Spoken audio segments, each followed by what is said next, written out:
So first thing, Joe, what do you think about the beginning of this movie, like the based on a true story? I love it. Well, there's a great story about this movie where I think it was William H. Macy or Buscemi, I can't remember. I think it was William H. Macy. And he reached out to the Coen Brothers and he was like, hey, so tell me a little bit about the real story. I'm trying to do some research. I can't find anything. And they were like, oh, no, it's not a real story. And they're like, but it says right in the script that it's a real story. And they're like, yeah, it's not. And he's like, I don't think you can do that. And they're like, why can't we do that? Mm-hmm. And it's one of the few movies. I mean, I can't think of another movie that's ever done that. I don't know why more people don't do that. Just go, this is real. Because it gives you so much you can work with. I read that it was like a collection of things that happened that they just kind of like a woman actually got put in a wood chipper. That makes sense. And so they were just fascinated by that story, being like, all right, yeah, we're going to incorporate that. So I think, just like every good artist, they're like, all right, we're going to use this and this and this. And we'll call it our own. You take bits and pieces. I mean, I'm sure somebody has hired somebody to steal their wife at some point. I think about it every day. So I bet it's happened, and I don't know. It all works. But there's also that story of I think it was a Japanese woman went looking for the money and died. Did you hear about this? No, what now? Yeah, I don't know all the story, but somebody went looking for the money. I don't know. Maybe they didn't die. I might have made up I should have looked this up. You guys should have looked it up. God damn it. But yeah, somebody went looking for the money and didn't find it because there was no money. That would be crazy if they died because they're so close to the main road. Yeah, it's a good point. Maybe I made up the... Now I just want to watch the all movie. Right. All your facts are based on a true story. Exactly. What a fucking masterpiece. And they follow this up with Big Lebowski, by the way, which is so tonally different. Wildly different. Yeah. And both masterpieces, if you ask me. And I heard you talk about it on Joe and Ron on Talking Movies, but it is fascinating how Buscemi's character... Like in this one, he talks nonstop. Right. And then in Big Lebowski, they don't let him get a word in. Yeah. He never speaks, which is, the Coen Brothers are always doing, I think, little inside jokes and nods like that. Who's in pajamas, Walter? Shut the fuck up, Donnie. Have you heard the theory that Donnie and Big Lebowski is just a figment of their imagination? I've heard that, but I don't think it really works. Somebody else said that. I think either, I don't know if it was the Coens or Goodman. One of them was like, yeah, it doesn't really... Makes sense because they fight and he dies and then they have ashes and all this stuff. Yeah. He's quite in there and he does respond sometimes. Maybe we should watch that movie. Look how fucking beautiful this is. Like great lighting. But Buscemi's also, this is his best role in my opinion. Don't you think? I think so. I love this and Reservoir Dogs I think's up there too. Yeah, he's pretty great in that, but he is so goddamn funny in this. The heck do you mean? Mm-hmm. The heck do you mean? The heck do you mean? I'll see you tomorrow. Even right here when he's so condescending to him, being like, yeah, all we knew is Shep told us you'd be here at 7:30. Yeah. Shep said 7. Yeah. I thought Shep told you. Shep didn't tell us much, Jerry. Well, okay. Except that you were going to be here at 7:30. That's the best. It's a great movie. That's all I have to say. Who are you rooting for in this movie? Boy, that's an interesting question. I've never thought of it because he is a big piece of shit. Yeah, he's the worst one in the movie. I guess Frances McDormand, who won the Oscar, but doesn't come in until about 45 minutes into the film. So I guess you're rooting for her, but also Buscemi, I find him quite likable. Mm-hmm. But these guys, you like them better. And Shep Proudfoot is fun too. Shep's great. We had a TV show idea for Steve Buscemi. Did we tell him about it? What? Oh. I mean, we're there now. Basically, John Hamm's new show is just like John Hamm hitting on women. There's this one scene, and it's like, of course, the lady's going to go home with John Hamm. Right. Well, what interests me is a show where Steve Buscemi is at the bar having to pick up women. See, I'm interested in that. I would get into that. Exactly. Buscemi's great. I met him at an SNL after party. Louis C.K. was hosting SNL. He brought me along, and then Steve Buscemi's his buddy, and he was at the party. And he was very quiet and shy. He was just kind of sitting real quiet, and he's like, these things kind of make me... My wife and I ended up chatting with Buscemi quite a bit. That's awesome. And I was telling him, his SNL episode is like my favorite one. He hosted right after this, and it's like one of the best episodes ever. He does a monologue where he's pretending to be in a wood chipper, and then they're like, you're just doing scenes from your movie. There was some great sketches, but yeah, he was like, I'm just shy. And we tried to get him to play my dad in the movie 4th of July that Louis and I made, but he was directing a movie at that time, so he couldn't do it. But I thought he would have been a great That would have been Joe awesome. List dad. The teeth, the mustache. Although my teeth are fixed now. That must be strange trying to cast your dad, though. Like, we play catch with me? It was weird. It was a weird feeling, and we had a few people that we wanted, and they didn't do it, but we got the guy that was the best. Robert Walsh was his name. I don't know if you guys saw the movie. No, we did. We did. All right, great. We should ruin that movie. I was looking at your IMDb and was scrolling through, and it's really funny because, like, towards the top, there's all of a sudden it just says, "You're a cuck, Joe List." And I was just like, what is that? That's so funny. So I pulled it up, and I was cracking up at Sagalo in the back. Like, Oh, Sagalo's amazing in that. You know what you need to do? Mix it up a little bit. You ever do that sexually? The other day I was having sex with Bethany, and I told her to tell me about this guy she used to fuck. Have you ever done that? It's hot. No, you're a cuck. What? You're a cucko. No. Yeah, you like it when a guy who's more of a man fucks your wife in front of you. It's nothing to be embarrassed about. He's kidding. No, I'm not. I'm not kidding. Yeah, I'm not. You're a cuckold. I know another guy, this other guy, kind of weak kind of guy. He's also a cuckold. And they use a guy who fucks his wife. Good guy. I can give you his number. I'm not a cuck. It's a fantasy. It's like it's dirty talk, all right? I've been having sex with the same woman for a long time, and I'm a loyal husband. So hey, thank you. Thank you. I gotta find new friends. Dude, What? I wrote his phone number in here. He wrote bull underneath. I'm not even joking. What's bull? What is bull? A bull. You know bull. What? Bull is the guy that fucks your wife in front of you. So you're a cuckold.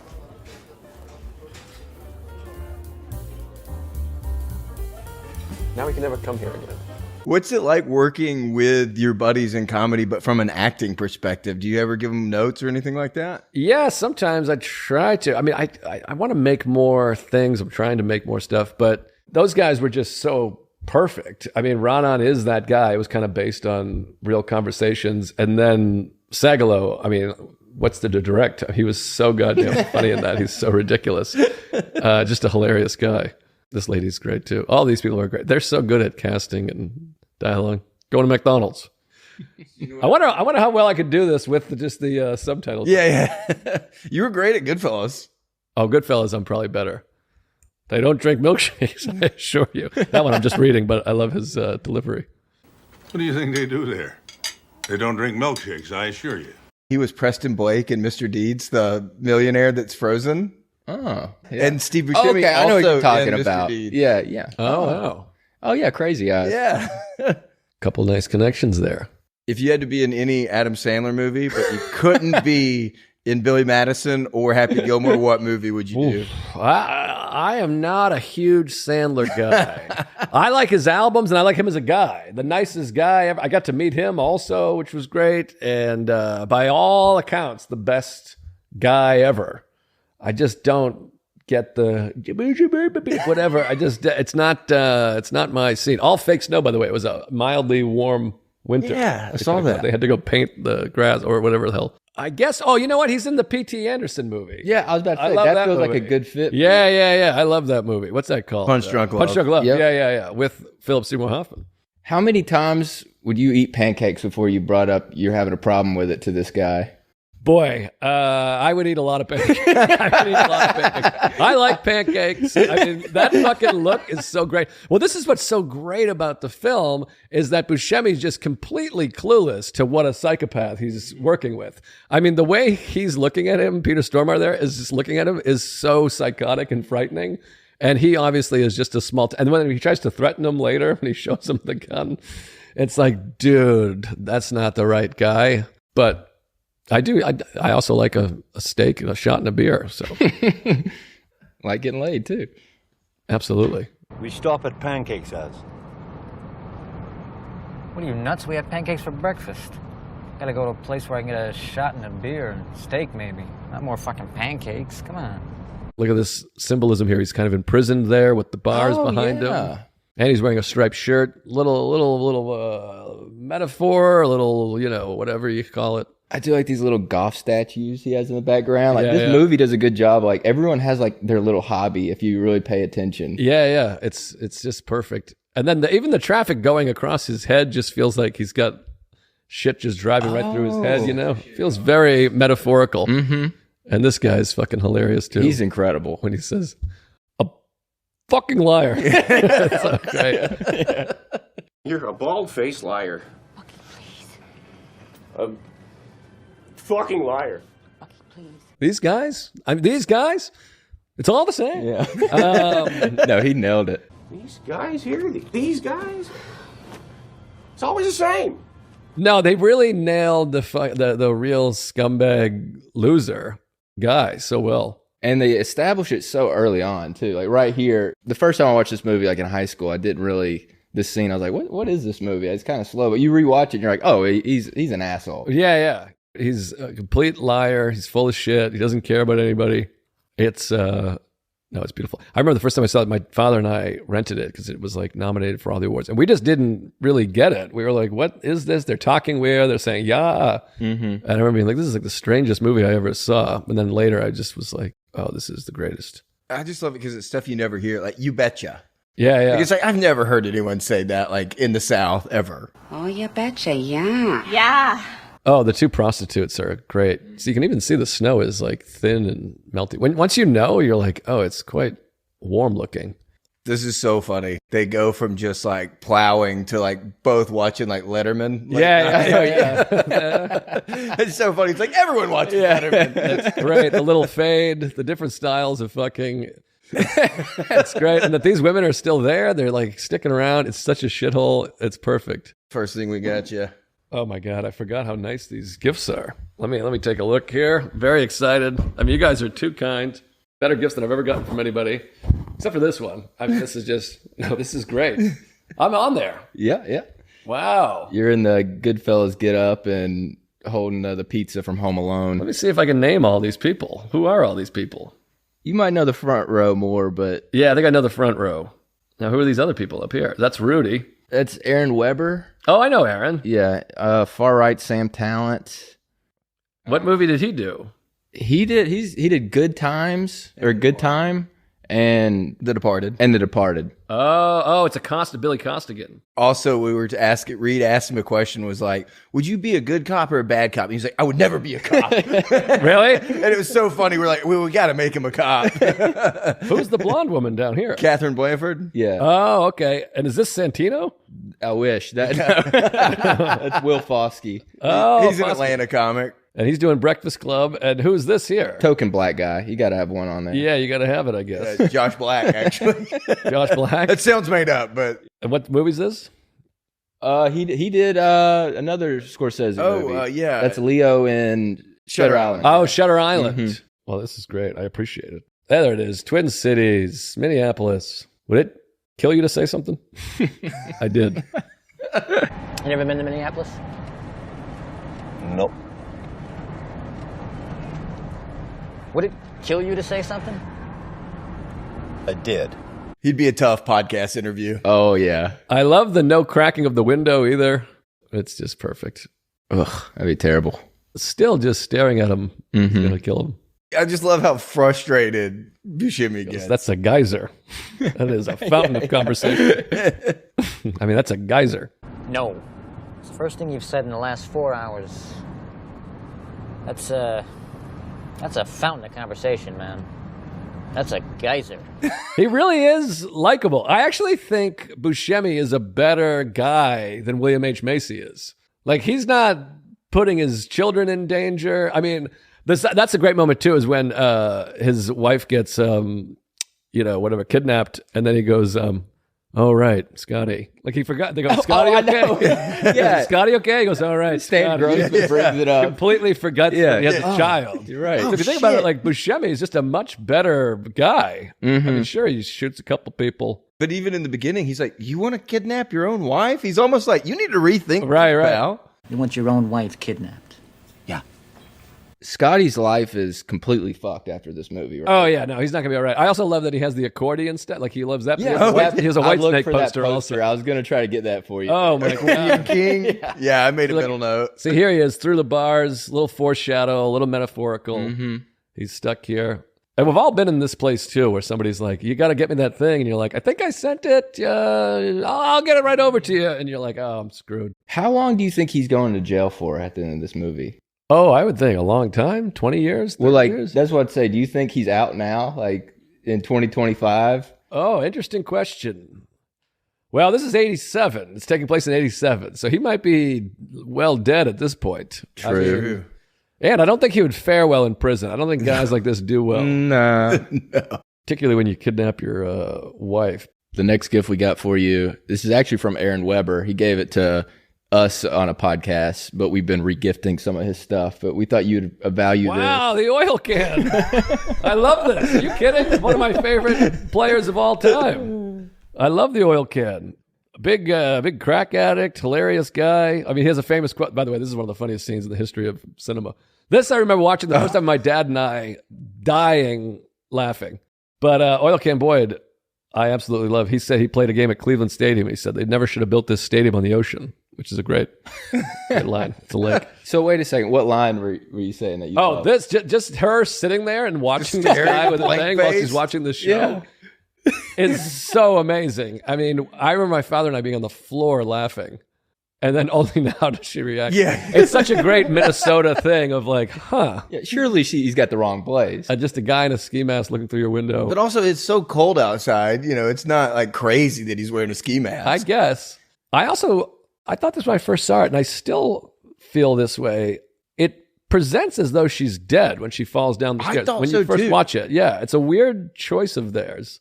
And I remember thinking that was what was, I was like, oh man, so it's just a kidnapping gone wrong where she died. That's what I thought. And I thought that was going to be the plot moving forward where they called him like, yeah, she's dead. Yeah, me too. Because it kind of reads that way, but maybe you can see her breathing a little bit. This is a great moment too. And this is also a great surprise the first time you see it. It's funny, I do actually have memories of watching this the first time. Because you do assume, classic storytelling. She opens the window, she looks down. Next time you see the room, it's gone. She went out the window. Oh, yeah. So it builds well. And of course, Buscemi certainly thinks that. I love that whatever his name is, Carl Brunschman, he's not even concerned anymore. He's just worried about his cut. I think about the way he goes to this cabinet all the time. It stresses me out. Oh, it's like great. just throwing everything that's not what he needs out of it. And also, this was hilarious too. Yeah, he has no reaction either. Like if I was watching this movie, if I gave notes on this movie when they showed it to me, I'd be like, oh, dude, you guys got to do something because it looks like she just died. Well, he even pokes her. Yeah, he gives her like a nudge, yeah. But maybe we're supposed to see her breathing there. But yeah, I watched it and was like, oh yeah, he's dead. I mean, this is also a great bit of comedy with him trying to sit on this I was about to say, yeah, he didn't have a seat. Like, there's got to be some symbolism behind that. I saw someone say that it was because like he really doesn't have a table or a seat at the table with these guys. I think this part's hilarious. It's like the worst Shark Tank pitch ever. Right. Jerry's seeking $750,000 for 0% stake in his deal. Right. We're not just going to give you $350,000. What are we'll pay you back the interest. We're not a bank, Jerry. We're not a bank. Jerry, we're not going to just give you $750,000. What the heck were you thinking? Jeez, what the heck are you? We're not a bank, Jerry. I actually just realized, I've watched this movie 50 times, and I'm only now realizing he's on the arm of a chair that's facing the other way. I thought it was just like a really weird high chair. He's sitting on a chair that's just facing the other direction. Maybe the high chair is supposed to be like he's a kid almost, like sitting in the booster seat. It's also funny because a normal person, like I would just move the chair around. I would like twist the chair so I'm facing that direction. Or the roller chair. There's so many options. Poor guy. You do feel for him in a weird way because we've been in that position where you're like, I just can't get a win. If someone just helped me, I'd be back on my feet.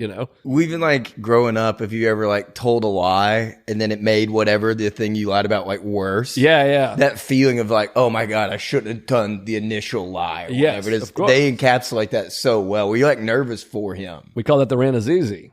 You say something and then you're like, shit, I'm really in deep here. Oh boy, this is a great moment. And he's kind of squeezed between the two poles again there. He's always squished between a rock and a hard place there. I like metaphors. I've never noticed that. This guy's got his Wild West thing going, I guess. What a great performance. This is William H. Macy's best performance, I think. And then this shot is incredible. I feel like I get the symbolism here. He's walking across the line, he's about to do something he can't take back. Yeah, it's just this tiny little thing. Everything looks the same. He's stuck. Also, those great tire marks. Nobody else is there. It's just great. Oh, what a wonderfully pathetic piece of shit. And then also, the car too. He's just trying to get the ice off of it. Yeah. And then loses it. And then it's that great thing we've all been to where he then loses his mind, hits it, throws it, and then he has to go and just pick it back up. He's like, I still have to do this. I can't not clear the windshield. When rewatching this, I'm not thought was fascinating. Like, one, the movie's only like 90 minutes. Yeah. It's very quick, but every scene, it feels like it gives you a little extra. Like, it feels like there's like one more moment where it would usually cut before, but you just get like a personal little moment. Right. It is just a perfect film, and it moves so well. By the way, I have a card like this that's Rich Gedman, who is the catcher for the same team. Like, I have a battery now. I can put them next to each other. Yeah. And it's in like the same kind of case. Put them 90 feet apart. This is beautiful. Did you watch any of the like World Series games? Did you go to any of those live or playoff games? Oh my God, yeah. Yeah. I was at the deciding game of the Red Sox when they won the World Series in 2018 in Los Angeles. Oh, wow. I was also at the 2015 World Series, the Mets and Royals, when the Royals won the World Series. So I've been to a couple World Series games. But no, I haven't been to a Fenway Red Sox playoff game, unfortunately. I'm going to the game Sunday here in Atlanta. Oh boy, I'm nervous. Hard to navigate with these gloves on.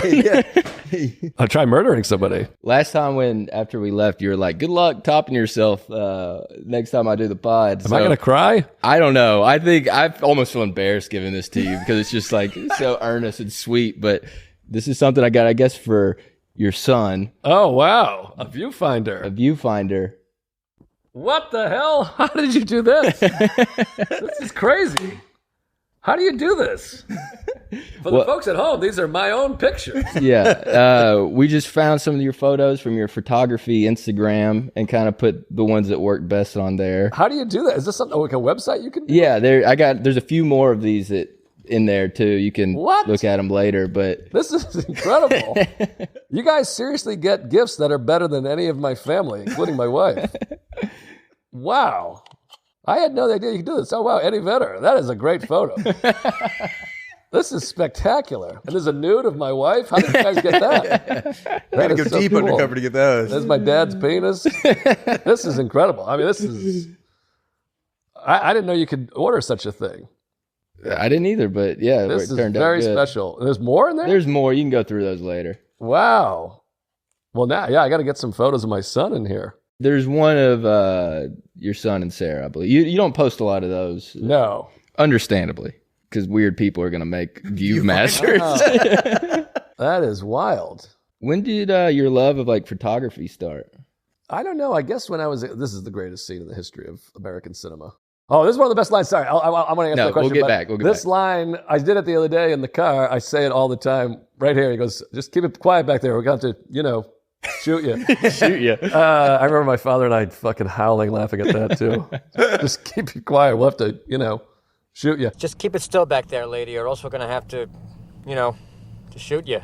Which is another great thing that this guy clearly is not meant for this life. Like, he doesn't even know how to give a threat. Mm-hmm. We'll shoot you.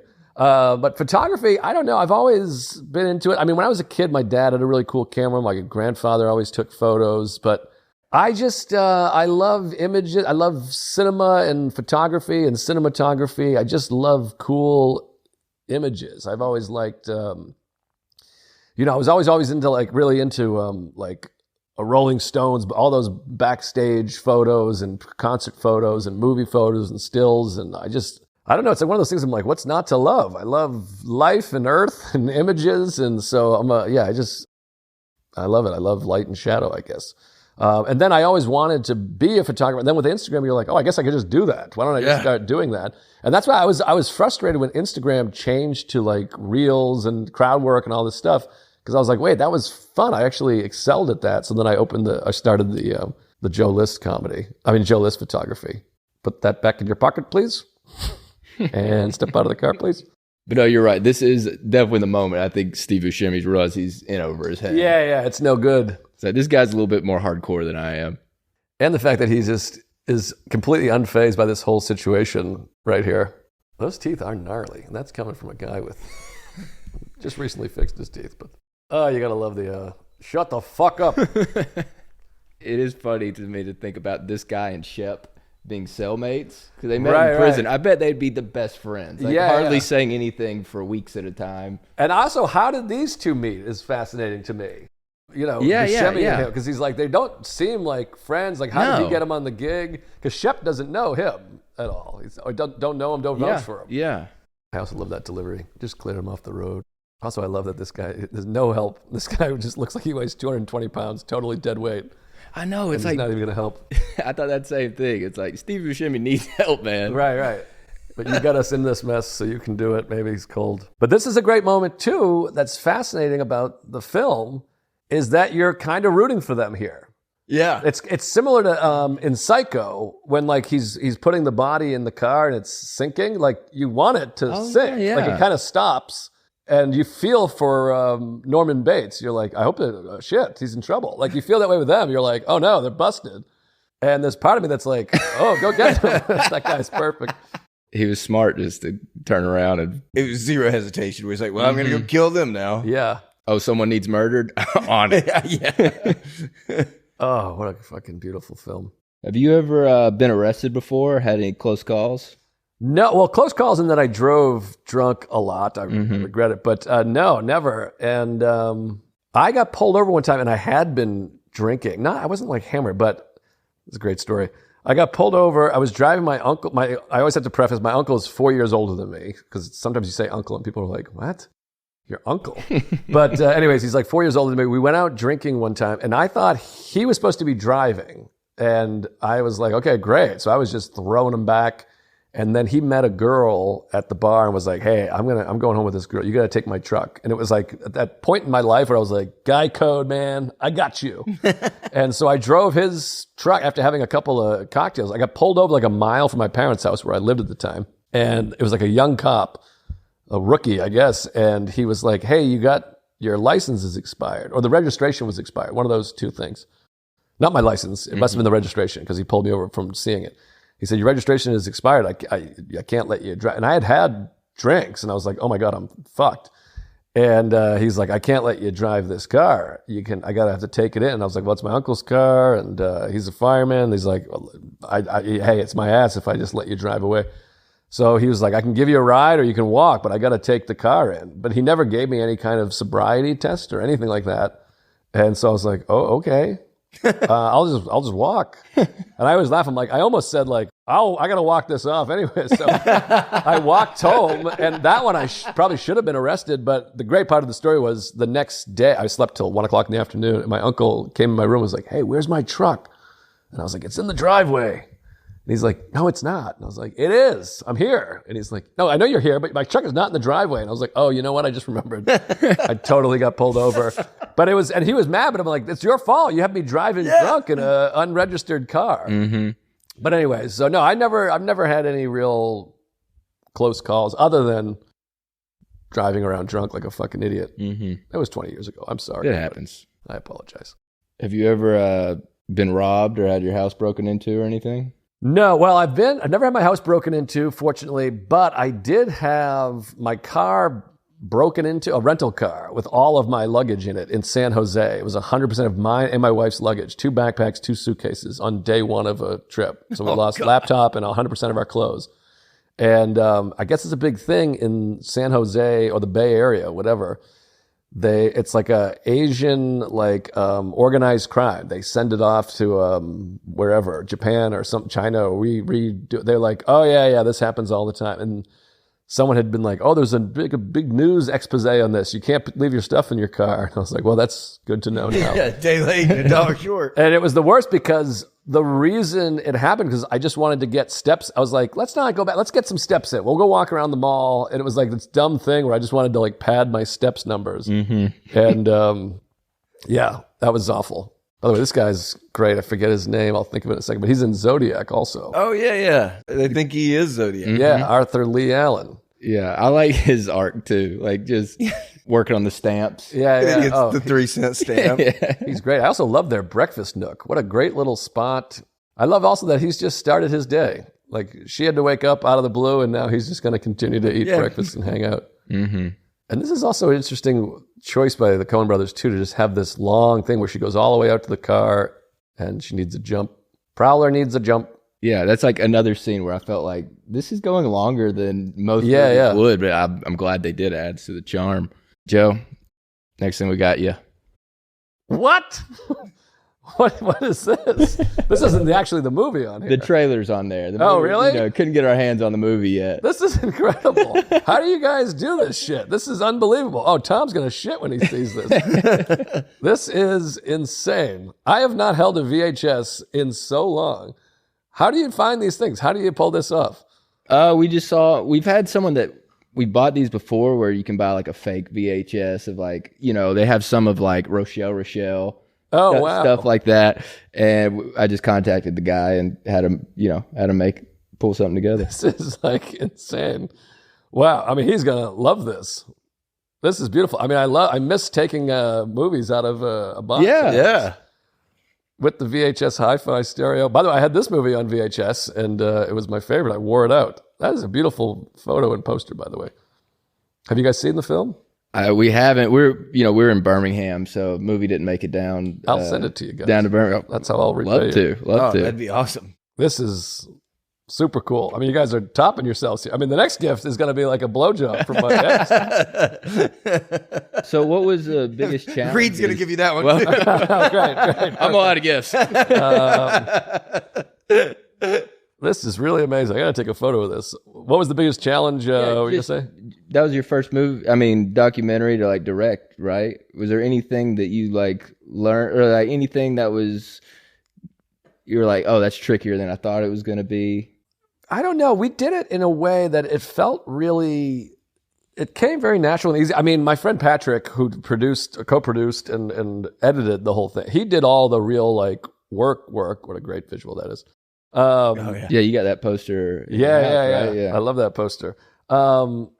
He did all the editing and kind of putting things together, but Tom just gave, I mean, you guys haven't seen the film, but like he just gave us so much. The hardest part was picking what to take out, which is with most movies, I think, is trying to decide what do we put on the cutting room floor, as they say, because there's so much gold. He just gave us so much stuff, so much funny stuff and so much poignant stuff. And he was so emotional and, it was just great. So shooting it was so much fun. We just hung out for 3.5 days, did shows, and just hung out like we normally would. Just rolled camera on him and me, and then the most challenging part was putting it together, and then figuring out how to get people to be interested in it is the trickiest part. Do you have any future projects that you're excited about that you want to do? I'm hoping to do a documentary about Skankfest and Luis Gomez. So I go to Skankfest every year. Have you guys ever been? I want to. It's in New Orleans this year. Yeah. Sounds awesome. Not too far. We were trying to figure out a way to get on as podcasters, but they only get comedians down there. I'll check. I'll see what I can do. But it's so much fun, and so I want to shoot a doc about the festival. And Luis has started the festival. It was kind of his idea, and his father was stabbed to death. His mother overdosed. So he's a fascinating story. So I think about doing kind of a movie about him and the festival. And I love festival documentaries. So that's the next kind of plan. Fun. And then Ronan and I have this kind of, I think, short narrative film. It's kind of a sex comedy drama. Speaking of Lewis. Yeah. This is kind of our audition to get him on the show. Whoa. This is amazing also. Wait, what is the arms, though? Is he just, he has the gloves on. That's fucking hilarious. Get the fingerless gloves on there somehow. This is incredible. I mean, these guys are going to shit. We partnered with our buddy Dr. Photograph for this one. Yeah, I know Dr. Photograph. Yeah, George is awesome. Yeah. We had Dan Soder on a few months back, and we were still working on this, and he gave the idea. He was like, it has to have a nose ring. Yes. Big J has a nose ring? I didn't even think I realized that. This is incredible. I mean, I feel like we could sell this for $1,000. $2,000. That is incredible. We gave Roy Scovel something like that once, and he looked at it. And he was like, "Oh, this is the best gift I've ever received. I cannot wait to eBay this later." It's so funny. I mean, I think if we all sign this and put it somewhere, we could raise 10 grand. Sure. I say raised, but or Lewis just will want to make. Yeah. I'm sure it'd be a hard time getting Lewis to give it. There he is between the two things again. Oh man! And the car's running through his head again. I love this scene from a standpoint of like how agreeable he is with the guy that's like, just pay him. Yeah, I think that's what we got. Absolutely. Oh, and then later he goes, you ask Stan Grossman, he'll tell you the same thing. Yeah. Great to moment. his son. Yeah. Because he knows nobody respects him. Yeah. So he has to say, and this is where he asked about his son, Scotty, yeah. And Scotty, okay? He's like, oh, right. What a real bag of shit. They'll be watching. Yeah, I'll go talk to him. I love the Whitesnake poster. It's so fucking perfect. Because I think it nails that age where you're kind of like still into you're in as a kid, but trying to get into cool stuff. So he's got Whitesnake with the accordion gig. The accordion gig. Yeah. Accordion on the bet, hockey. He loves Whitesnake, but he's learning the accordion. And he's holding it like a little kid stuffed animal. Is that what he has? I think so. And then he's still got his stripes on again. Foreshadow. Was Weird Al a thing in 1987? Yeah, he had to be. Yeah, I think so. Yeah. He's the accordion king. I mean, he's like, that's the real accordion king. Right. This is really dynamite. What's the last movie you've seen in theaters? I just saw Final Destination Bloodline. Yeah, I saw that. What'd you think? I thought it was fun. I mean, I enjoyed it. I didn't see parts 2, 3, 4, or 5. So it felt like a fresh start, though, right? Like they didn't. It kind of was like, You never got to get tired of the premise. Yeah. It was kind of a standalone thing. And my wife and I talk about this now with a baby. You're just so exhausted at the end of the day. Like anything with like subtitles or deep meaning or what's the metaphor here, I'm just like I can't handle it. So that movie was perfect because it's like, all right, they're running around, they're dying, they're falling on spikes. It's fun. The opening sequence where they're dancing on the thing and it's just music playing. I was like, I could watch this for an hour. This is incredible. Great. So I enjoyed the hell out of it. It's hilarious that we go from watching Fargo, where he gets chopped up in a wood chipper, to Final Destination. It's like, man, you love gory deaths. I really do. I also love that you never actually see her die. Yeah. She's great. And then he just goes, she started shrieking, you know? She's just like laying in the floor. I remember dying laughing at this scene too. It's a funny movie. This is a great memory of watching this with my father. Yeah. Well, it's like the only time Steve Buscemi gets any joy or pleasure. Right, outside of the sex, I guess. Whoops. And I also love that he's also not amused. Peter Stormare there. Frances McDormand should really get down on her knees and thank her husband, giving her the role of a lifetime. Several of them. She's great, though. Oh my God, she's so good. Joe, what's the last movie you watched that made you cry? Do you cry during movies? Boy, I do Final sometimes. Final Destination. It ended and I just lost it. This is such a funny scene. These two are so perfect. And her responses to them are so great. So, you were having sex with the little one. I think this movie, No Country for Old Men, are like the two best for just like the small roles they have, like these little bit characters. Yeah. I mean, the Coens are the best. But last time I cried at a movie, I definitely cried at Sing Street. Did you guys see that movie? I know it. I haven't watched it yet, but it's on the list. I think that's the name of it, right? Sing Street. I think that's right. Was a movie a few years ago about a kid in like Ireland, or is it England? Might have been England in the 80s, and he gets like really into 80s rock and starts a band. But anyways, he was like leaving to go pursue his music career, and his older brother, who was mean to him, but then like was supporting him, was like, "Go, buddy!" Any movie they're like, "Go get him!" You know, that really gets me going. Any kind of parental support as someone that doesn't get a ton. Parentals, any kind of support, loved one, that's my guy, go get him, is really meaningful to me. But I'm trying to think if there's been a movie more recently that made me cry. It's hard for me to even retain. I love the Pringles. It's hard for me to retain movies anymore. Well, I'm like, I can't remember what movies I've goddamn watched, but I don't know. I love that they consistently describe Steve Buscemi as funny looking. Like, people are like, he's a funny looking guy. Yeah. Oh, and here comes a fun little Easter egg here. Yeah. What actor's coming up right here? Good buddy of the Cullens and Sam Raimi. Oh, yeah. Bruce Campbell. Bruce Campbell, right. Oh, yeah. There he comes. You get a little Bruce Campbell action. The movie Sam Raimi made after Fargo, I don't know, it's very Fargo influenced. I can't think of the name. The one with Billy Bob Thornton. Oh, yeah, Simple Plan. Simple Plan, yeah. I love Simple Plan. I love any movie that has like just like winter atmosphere. Yeah. No, it's fun. Snow is nice. It makes for this wake up is so ridiculous. No, I love the Simple Plan. I love Sam Raimi. I also love Drag Me to Hell, by the way. That movie rules. Now, this is a fascinating scene too that a lot of people don't get or understand. The guy Mike Vanagina, Yanagina. When they do the whole scene, it's very strange when he's talking about how his wife died and all this stuff. And it feels really out of place, but it's a key role in the movie because then she talks to her friend. She's like, no, he's completely full of shit. And then that's when she realizes William H. Macy is full of shit. Yeah. But when you first see it, it feels like, what the hell was that all about? Yeah, that was random.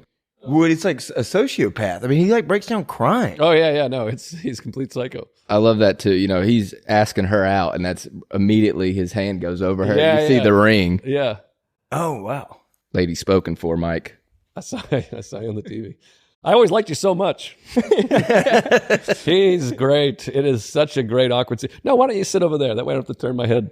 Oh, yeah. I love this movie. No, why don't you sit over there? I prefer that. Huh? Oh, sorry. Oh, no, just so I can see you. Don't have to turn my neck. Well, I'm trying to think of what else I've cried to. I'm so dead on the inside. I've been beaten to shit by life. I got no... it's all right. Cry. I can't think of anything. Damn it. This might be the worst gift we've ever given in podcast Oh, history. I'm excited. We ordered it, and it turned, when it came in, it truly is just the biggest piece of shit. I can't wait. What the hell? It's supposed to be a Fargo snow globe, but it looks like it's in piss. You kind of see it's Fargo in the back. Oh, yeah. So what happened? Like the paint got screwed up? It's from like 1996, so I guess it just wasn't made to last. It literally has the Polygram company, which I don't even know if that's a company anymore. Gramercy Pictures. I don't know if that exists anymore. Okay, there's a Fargo. Well, I mean, this is super cool, but the snow doesn't really... Yeah, I mean, it sucks. Well, my son will love it. He'll play with it. Dirty snow. That is crazy. Well, it looks like the blood literally leaked. Oh, maybe that's what happened. I mean, it's like paint, but it looks like what it would look like if you dropped blood into a thing. Wow. Well, this is... terrible. This is great. I love it. It's the thought that counts. Yeah. Absolutely it is. Like there he is behind bars. They're closing in. Look at the camera closing in. Everything's closing in on his world. Much tighter shot than earlier. The heck do you mean? Heck you mean? The heck do you mean? I love his conversation about like fax it over. I'll shoot it on over. Yeah, I'll send it on over. Well, that's a great moment too, where like he gets called by this gangster who's like, we're going to fucking kill your wife. We need more money. And then he hangs up and the next call is like, hey, don't forget, we haven't gotten that other money. Yeah. It's just really all coming apart. And he looks like he's behind the eight ball there. That one might be a stretch, but... it does look like that, though. That's something. That's why I like watching movies 700 times, because I start looking for other things. Oh, I forgot to point out, but did you notice there's a Playboy in the bathroom? Where was that? Which bathroom? He has a Playboy in the bathroom. Like whenever he walks in, after he's noticing like his wife, there's a Playboy just sitting there. You know what? I don't know if I did. I've forgotten for sure. If at any point I knew that, I definitely forgot about it. Well, doesn't that seem odd though? Like he doesn't seem like the type of guy that would have a Playboy in the bathroom. I don't know. I mean, he is a complete scumbag. He's a man. I guess so. I guess so. But yeah, I don't know. It just seemed bizarre to me that he's got it for the articles. Even this though. This scene, oh wait, this isn't it. I was saying this is the scene where she's on the date with Mike, but I feel like she gets like dolled up for that too. Yeah, she goes out. I guess she wants to look good, an old high school friend. It's also funny that they're sitting next to each other, and later she's like, why don't you sit over there? I don't like to turn my neck. These guys are all great. Doesn't this restaurant look comforting and warm and nice? I'd like to sit there and eat. It looks like a restaurant in the South, like that we've been to hundreds of times. Yeah. Just like a meet and three. Like a Shoney's. Yeah, Ryan's. Yeah. Is that a wig or is that real hair? It is a wig. Okay, it looks her hair. Yeah, she's wearing a wig and she's got a like a bodysuit on to make her pregnant. Yeah. She like left it out one night and the boobs froze in it and like the silicone froze and then it exploded while they were shooting the scene. My tits exploded. Been there. Joe, if you could be in a small role in any movie or TV show, what would you choose? All time? Let's say besides Seinfeld, because that's an obvious one. Yeah. Well, Curb, I auditioned for Curb a few times. That was the dream. I wanted to get on that goddamn show. I thought I had some good auditions. Didn't work out. That I would have, to have been able to improvise with Larry would have been like the peak of my life and career. But, you know, I'll just kill myself. I think Richard Linklater or the Coen Brothers I would like to... I talked about this with Ronan before. The Coen Brothers I would love to be able to see work, just to see how they work together, even though I think they've kind of like broken up. They've been making separate films for a while. But I would love to be on set with those guys, see how they work together and talk to each other. And they're so cool. But they're also not into improvising. Scorsese, I guess, too. I mean, I don't know. All these people. Linklater, Scorsese, or the Coens, I would like to be, and Tarantino. Like, can I be in 4 different movies? Let me be in those 4. You're going to have a big IMDb going on. Just say you're a cuck. I would love to be in one of those. Talking about improvising, a lot of people thought William H. Macy improvised a lot in the movie with his stuttering, but he said like everything down was on paper. There's a funny story too about him saying they did the thing where he says, we go to House of Pancakes, and they're like, cut. They're like, no, it's Pancake House. And he's like, oh, I thought that was like a typo. And they're like, no, that's the line. We go to Pancake's house. It is funnier. Yeah. We stop at Pancake's house. But yeah, they want everything very specific. Is this your number one Coen Brother movie? Like, how would you rank them? Because I have trouble ranking them because they're just all so good. And they're so different too. I mean, No Country is my favorite. No Country is a top 5 movie for me. So No Country ultimately is my favorite. But this one, No Country, Inside Llewyn Davis, and Big Lebowski are just it almost every time I watch one of them, like, oh, that one's my favorite. Yeah, exactly. I mean, this one's more fun and funny than No Country, but No Country is so poignant to me and has humor in it too. No Country, the pace of it too is like it just sucks you right in. Yeah. There's no snow anywhere except for this lot. Oh yeah. Oh yeah. Yeah, you can tell those the mountains and stuff like that. And they only got one take at this because they didn't have any more snow. That's really interesting. This is one of the great comedy scenes in the movie. Exactly. I love his like smile. Like he still hadn't really processed what he's saying. He's just smiling. Yeah. You can clip on tie. A lot of rough teeth in this movie. What do you mean? He decided not to park here, and it's all over a couple bucks. Like he's gonna get $40,000 at the end of this thing, and this is for $2. And it is hilarious. I mean, he ultimately dies too. Same thing with just the trend of people being cheap because he doesn't want to split the car. Right. You know, he's got $900,000 essentially hidden somewhere. Yes, and he's worried about the car. Mm-hmm. Right. He could have easily just been like, oh, okay. Yeah, I don't care, dude. My life, we're good. Never see you again. You don't think you're like some kind of authority figure? That stupid fucking King clip-on tie. That is so good. I also love this scene that Shep is just standing here staring, and then the whole time he's just thinking, I'm going to go kick the shit out of Steve Buscemi. Mm-hmm. And that scene too, like you said, Buscemi, you just feel bad for him. Yeah, you are like rooting for him. It's like he deserves it, but it's also like, oh my God, he's just getting manhandled with a belt right now. I'm always confused. So there's a scene coming up that it was kind of controversial somehow on YouTube, on our movie podcast. Because I think Rana was saying it's a mistake because Buscemi says Shep's name. So it's like, do they know each other or they don't know each other? I can't remember. I forget what the debate was. How did Shep find Buscemi? Like, how do you know where he was staying, maybe? I don't know. Because he says he doesn't know him. I don't know him, don't vouch for him. I don't know. I did find this very relatable, too. Just him doodling. Yeah. It's all pre-cell phone, too, so you just got nothing to do. He was actually doing that on set, just doodling in between takes, and Coen Brothers like, oh, that's great. Do that for this opening scene. That's great. Look at his fucking face. He plays this so perfectly, the guy who's just fucked. It's funny that he thinks he's smart, but he's arguably the dumbest person in the movie. Right. Okay, so this is a scene where he goes and kicks the shit out of Buscemi. And does he say Shep? I want to see what he says. That'll spark my memory. Oh, first we got Mike Yamahita, who is also wonderful. Everyone's fucking pathetic in this movie. They really are. Except for Frances McDormand and her husband, I guess. Who's kind of pathetic. Strangely, yeah. I always liked you so much. I always liked you.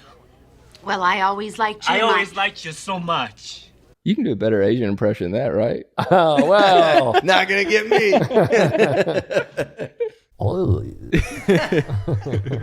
I mean, like you so much.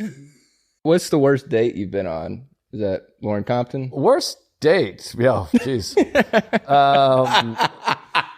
Worst date? I haven't been on a ton of dates. I mean, I remember going on a date with a girl that I ended up kind of dating a little bit, and I had to shit. So we went to Bertucci's Pizza. Do they have Bertucci's down here? No. It was like a brick oven pizza place. It was great. But I remember, I don't know if it was nerves or whatever I ate, but I had to take like an explosive full dump. It was like before we ate. So I had to do the thing where I'm like, I'll be right back. And then it was like a Dumb and Dumber shit. And I remember having like the eternal clock being like, I can't be gone for that long and then wipe it, but I couldn't finish clean and going back and sitting back down and being like, I'm not fully clean. And that's all I could think about. So I was self-conscious, but I missed out on the apps. I was like dating and married before the apps. And before that, I was never at the age of like, let's get together and have a date. Maybe I did a couple times. I guess I went bowling or something when I was just out of high school, but I can't really think of like a horrible date. Well, you didn't miss much missing out on the apps, I don't think. No, the apps are good. I could have posted a photo of me and Jimmy Fallon and Conan and had people be like, whoa, look at this guy, you know? I was watching you on Jimmy Fallon, and you were like, I like to watch the movie with a smart guy and then watch it with some dumb people. And I was like, I hope he watched the movie Fargo with someone smart before us, because you're getting the dumb guy experience. Oh, now. Great. Yeah, no, I feel like a genius with all my bars and stuff thing. But that was good. I have watched this movie 750 times over the last 20 years. This movie's almost 30 years old. Oh my God, 96. God, that's crazy. What do you think about Honora? I feel like that drew some comparisons to this movie. Did it? How so? I think just in like the clumsy, like criminals. Oh, that at least that scene had like some Fargo-ishness in it. I kind of hated Honora. I did not. I found it annoying. I don't know. People loved it. I just thought that I was enjoying the first like half hour where they're running around in the strip clubs and the partying, and I was like, oh, this is great. Yeah. That scene where they're trying to like shake her down, it goes on for so long. And I think it was supposed to be funny. I just found it annoying and not particularly funny. It stressed me out. The funny thing, I saw that movie in theaters, and when it ended, there's just a guy next to me with like his wife, and it's just like, yeah. No. How did you want it to end? It was just like, not like that. It was kind of like Uncut Gems in that way, where it was just stressful. I just wanted to be out of that world. But also, I just thought it was like a little insane that they were like, all right, we'll just go looking for him. Like, we'll just go to all these places. Like, the guy has a private jet. He could be anywhere. Couldn't they track him with the phone? Like, they just went like door to door looking for a guy. Like, it just felt like weird vignettes of a thing. It didn't feel plausible. Sorry, I'm just making myself really comfortable here. Oh, do you need a blanket? No, that's okay. I'll go to bed. I never sleep. We got a glass of milk we could give you too. One of my favorite lines. Depends on the artist. Jose Feliciano, you got no complaints. Depends on the artist. You know, Jose Feliciano, you got no complaints. I do love this, though. So you like what you do? What are you talking about? Is that line of work interesting? Yeah. You find that interesting to you? Yeah. What are you talking about? Find that work interesting to you? What are you talking about? Much more attractive than the other two girls, I'll say. She looks like she's a high-end one for Minnesota. Medium. Yeah, for 1987 Twin Maybe Cities. for North Dakota. Yeah. I love too earlier when Marge is talking to the two prostitutes, and she's just like, yeah, he was uncircumcised. Yeah. Like, any other? Is he funny looking? Aside from that? Yeah. He wasn't circumcised. This is the big moment where she realizes he's full of shit. Ma'am, I answered your question. I love how frustrated he gets. Well, here she's really realizing, oh, this guy, he's having a breakdown. It's great. And this is the moment he's got to leave. He's like, all right, I am out of options here. You're darn tootin'. Okay, I'll do a damn lot count. Sir, right now? Yeah, right now. You're darn tootin'. He's fleeing the interview. She's kind of attractive in a way. When their first movie, what do you call it? Oh yeah, Blood Simple. Blood Simple. Yeah. She's kind of hot in Blood Simple. I love Blood Simple, but it does. Rana pointed this out. It does lack the comedy that they have in their later movies. There's not as much hilarious shit happening. Well, it's kind of interesting seeing them split up and make their own movies, because you can kind of tell which one has the comedic sensibility. Yeah. I mean, I'm like so sad. The one of them made a movie that his wife wrote that I hated. It's like the worst movie I've seen in the theaters of my life. I forget what it was called. It was just this past year about two young girls driving around. I forget the name of it, but I hated it so much. Did you like A Serious Man? I do like it now. The first time I saw it, ironically, coincidentally, this ex-girlfriend we were talking about that I saw last week, we were going through our breakup when that movie came out, like just happened. And I remember just being in this place of like, oh, and then this guy, like somebody's fucking the guy's wife. And I remember being like, I hate this movie. And then I rewatched it like years later and I'm like, oh, this is pretty great. I mean, it's good for sure, but it's not as like these other ones. I also just love how small her gun is. I actually feel like he would have been better off rushing at her than just throwing the log. She has a gun. I understand she's a trained officer, but like she's like a petite pregnant woman. I feel like that is just such an enormous amount of blood. I also love he's in his like pajamas. Yeah. What a great movie, great ending. I love just how nonchalant he is with just the leg sticking up. Oh, the foot with the sock is perfect. And it really does look like Steve Buscemi's leg. No, it does. It has like a pathetic thing, like a dirty white sock. Oh, that also would hurt so bad. I always think that. That's like a log thrown from 15 feet coming down on the side of your ankle. I think that, but then I think, oh, it's probably a prop too. She's probably okay. And where is he going here? Where's he going to go? I remember thinking he was going to fall through the ice the first time I watched it. Right. Yeah, that happens on the Fargo TV show. Yeah. But yeah, I feel like he would have been better off just like pretending to give himself up and then kicking her in the stomach. I'd also would have ran through the woods, not to the most immediate wide open place. And just the theme of everyone being pathetic in this movie. That is such a pathetic ending for that character. Yeah. You just expect more out of him. All for a little money. I also love that she says, and it's a beautiful day. And it's just, this is the weather. She's like, and it's a beautiful day. Which is sweet. She has a sweet mindset, attitude, approach. Mm-hmm. And I also just love this, her disdain for this man, and she's going to teach him a lesson. Who do you think's a better cop, her or Tommy Lee Jones in No Country for Old Men? Boy, great question. You mean like an actual cop or character? I mean, they're both great. Yeah. I feel like Tommy Lee Jones has seen more. He comes from a family. He's a man, so he's smarter. He's got to be seeing a lot more action, but maybe not. He's out in the middle of nowhere too, but that movie, I mean, I could talk about that movie. Let's just say character. He's a better character because I always have to tell people this, that like, because some people don't get No Country, they don't love it, but I'm like, he's the old man. Like, you got to tell people like, the movie's about this guy, because it feels like it's about Javier Bardem and of course Josh Brolin. Like, you kind of think, oh, this is about Josh Brolin, but the whole movie's about Tommy Lee Jones. He's No Country for Old Men. He's the old man. And that's why it sort of ends with him. They don't even show Brolin dying. So he's such a compelling character. And that story at the end with his dad, I mean, that makes me emotional. Definitely. And the scene with his uncle is just so beautiful. I feel older. You look older. I am older. And Tommy Lee Jones is just funny in that movie too. Oh, he's great. Looking for a man who's recently drunk milk.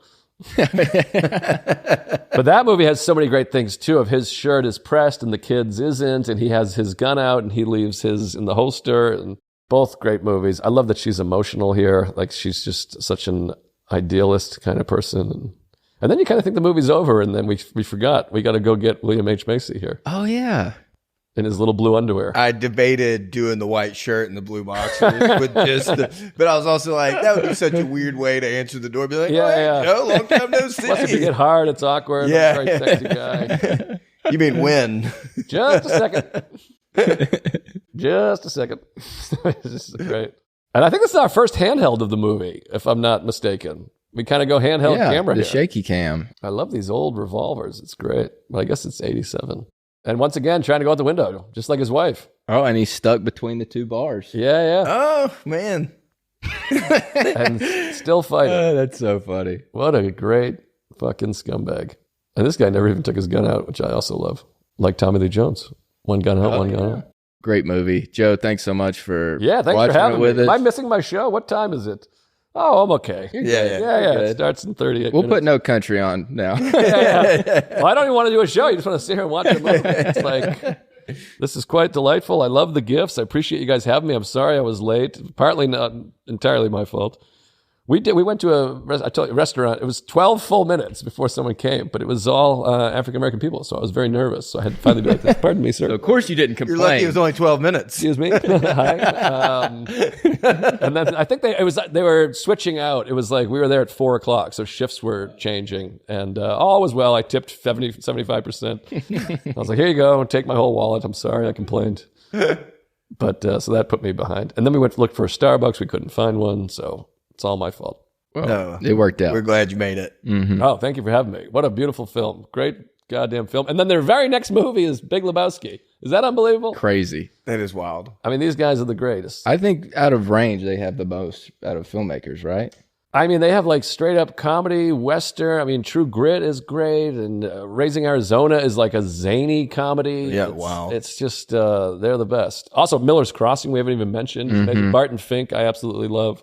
Did Fargo won the Oscar? Did it? No. She won the Country Academy did. Award. Yeah, it was for editing. So 96. They lost The English Patient, one of the great ripoffs of all time. The English Patient. Yeah, and then there's the symbol for Prince that they put in there. Yeah. It's not Whoa. Prince. Yeah. it was to make people be like, wait, was Prince in this movie? Right. That was is like hilarious. A rumor, yeah. All right, thank you guys so much. I Yeah, appreciate man. it. This was fun. I got to go pick up I'm Matt. going to do a damn luck count. Yeah. I'll do a damn lock count. Okay, I'll do a damn luck count.